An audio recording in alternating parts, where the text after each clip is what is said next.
Femicide, domestic violence, firearms, and the war on women. Most of us are aware of the frightening realities women face all over the world in terms of domestic violence.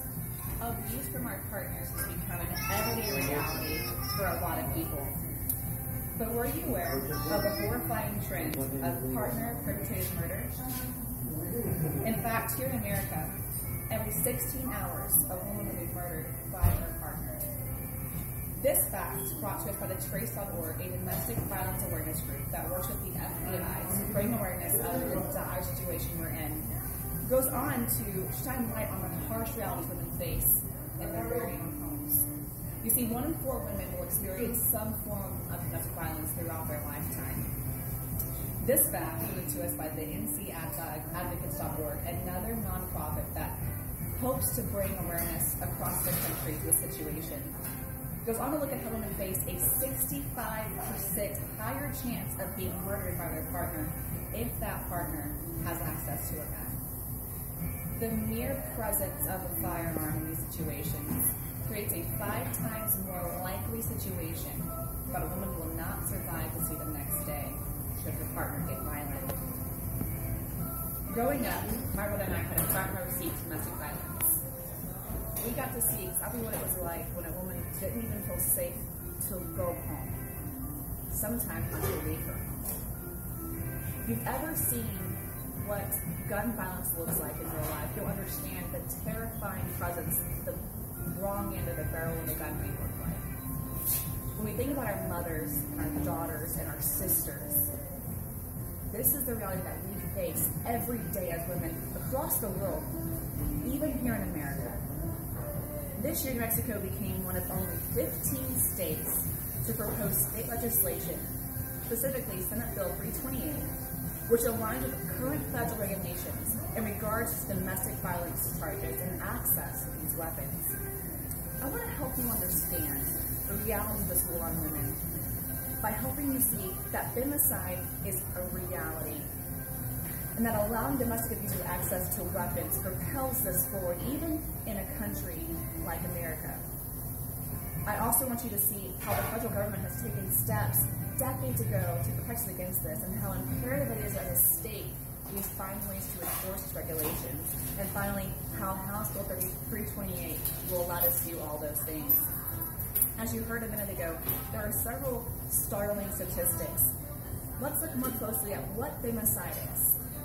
According to women'said.org, it is a UK-based website that helps bring not only awareness of the situation, but hope to those victims going through it. Femicide has been described as killings of women by intimate partners and family members. It's so widespread that it is considered an epidemic in undeveloped countries such as Uganda and Kazakhstan. However, here in America, 80% of all domestic abuse victims murdered by their significant others were women. In fact, as I said earlier, we are 5 times more likely to see abuse escalate to murder just having access to a weapon of some kind. This brought to us by HuntingtonPost.com. Currently, our federal government actually has regulations in place addressing this. In 1968, the Gun Control Act, and preceding amendments stated that anyone convicted of a felony or a misdemeanor domestic violence couldn't have possession of a single bullet, little less an actual firearm. In fact, as found on Justice.org, the bill was passed almost unanimously in Congress. And they would go on to recognize that anyone who attempts or threatens violence against a loved one has demonstrated that he or she possesses an unacceptable risk and should be prohibited from possessing firearms. 50 years ago, they made the statement in our federal courts. However, here in the state, in 2019, we are barely now recognizing the need for this. Only 9 states require actual relinquishment of currently possessed weapons, with 6 additional ones requiring no further purchase of weapons. New Mexico would be the 10th state to move from simply stopping new purchases to actually requiring them to have no access whatsoever to weapons, taking that 5% mortality chance off the table for the women facing this deadly reality. Senate Bill 328 is exactly what we need to protect the women in our lives and, quite frankly, to protect ourselves.